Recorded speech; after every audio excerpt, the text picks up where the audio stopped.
ইয়া রাসূলুল্লাহ, ইয়া হাবিবাল্লাহ, আমার কারণে আমার মাকে গালি শুনতে হয়, মার খেতে হয়। ইয়া রাসূলুল্লাহ, ইয়া হাবিবাল্লাহ, আমার বাড়িতে ভালো ভালো রান্না বান্না করে, আমার সৎ বাবার কারণে আমার মা আমাকে ভালো খাবার খাওয়াইতে পারে না।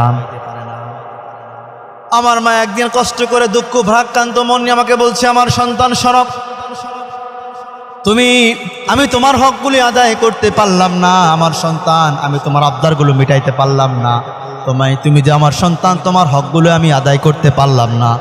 আমার সন্তান, আমি তোমার মা হয়েও আমি তোমাকে ভালো খাবার পোশাক পরিচ্ছদ দিতে পারলাম না।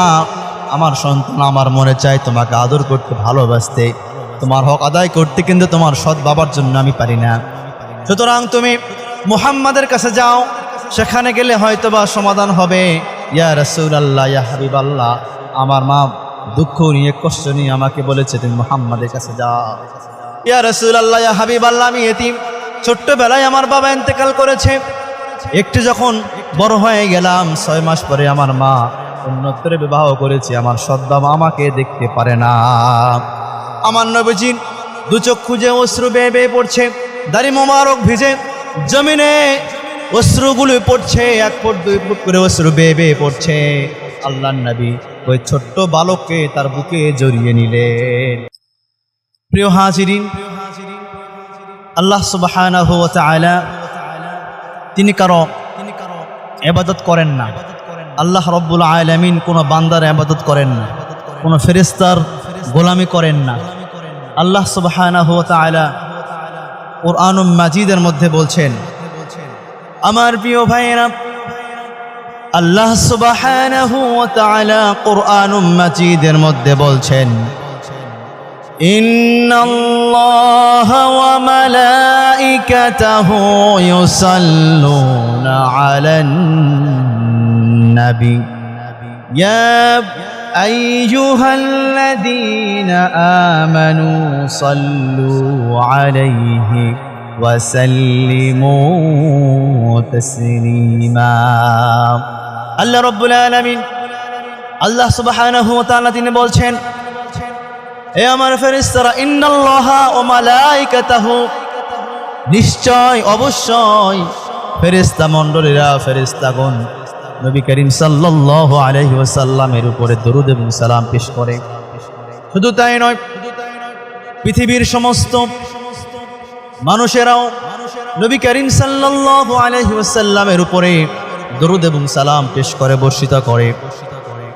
একজন ফেরেশতা আল্লাহ সুবহানাহু ওয়া তাআলাকে বললেন, ইয়া রাব্বাল আলামিন, আল্লাহ আপনি বললেন ফেরেশতারা তোমরা নবীর প্রতি দরুদ এবং সালাম পেশ করো। মানুষেরা, মানব জাতিরা নবী করিম সাল্লাল্লাহু আলাইহি ওয়াসাল্লামের উপরে দরুদ এবং সালাম পেশ করে, ইয়া রাব্বাল আলামিন। এবং আপনি বলেছেন আপনিও নাকি নবীর উপরে দরুদ এবং সালাম, দরুদ শরীফ আপনি পাঠ করেন। ইয়া রাব্বাল আলামিন, ফেরেশতারা বলছেন, ইয়া রাব্বাল আলামিন, পৃথিবীর যদি সমস্ত মানুষগুলো ইন্তেকাল করে, তাহলে নবীর প্রতি কে দরুদ শরীফ পাঠ করবে? আল্লাহ রাব্বুল আলামিন বললেন, তোমরা ফেরেশতারা যারা থাকবা, তোমরা নবীর প্রতি দরুদ শরীফ পাঠ করবা। ফেরেশতা মণ্ডলী বললেন, ইয়া রব্বে কারীম, যদি আমরা ফেরেশতাও ইন্তেকাল করে যদি মারা যাই, কে নবীর প্রতি দরুদ শরীফ পাঠ করবে?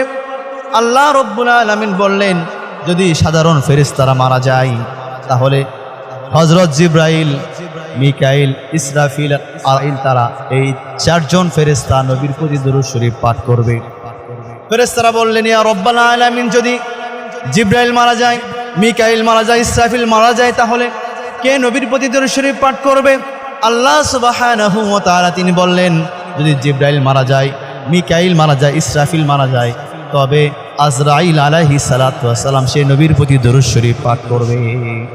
আল্লাহ রাব্বুল আলামিনকে বলা হলো, ইয়া রব্বে কারীম, যদি আজরাইলও মারা যায়, তাহলে নবীর প্রতি কে দরুদ শরীফ পাঠ করবে? আল্লাহ সুবহানাহু ওয়া তাআলা বললেন, যদি জমিনে যদি কোনো কেউ বেঁচে না থাকে, আসমানেও যদি কোনো ফেরেশতা বেঁচে না থাকে, আমি আল্লাহ রাব্বুল আলামিন স্বয়ং আমি নিজেই নবীর প্রতি দরুদ শরীফ পাঠ করব। এই জন্য আল্লাহ রাব্বুল আলামিন বলছেন, ইন্নাল্লাহা ওয়া মালাইকাতাহু ইউসাল্লুনা আলান নবী ইয়া আইয়ুহাল্লাযীনা আমানু সাল্লু আলাইহি ওয়া সাল্লিমু তাসলিমা। আমার প্রিয় ভাইয়েরা, আল্লাহ রাব্বুল আলামিন কোন মানুষের গোলামি করেন না, আল্লাহ রাব্বুল আলামিন কোন মানুষের দাসত্ব করেন না, কোন ফেরেশতার ইবাদত করেন না, কিন্তু আল্লাহ রাব্বুল আলামিন তিনি নবী করিম সাল্লাল্লাহু আলাইহি ওয়াসাল্লামের উপরে তিনি দরুদ শরীফ পাঠ করেন। আল্লাহু আকবার। আল্লাহ সুবহানাহু ওয়া তাআলা নবী করিম সাল্লাল্লাহু আলাইহি ওয়াসাল্লামের উপরে দরুদ শরীফ পাঠ করেন। সুবহানাল্লাহ।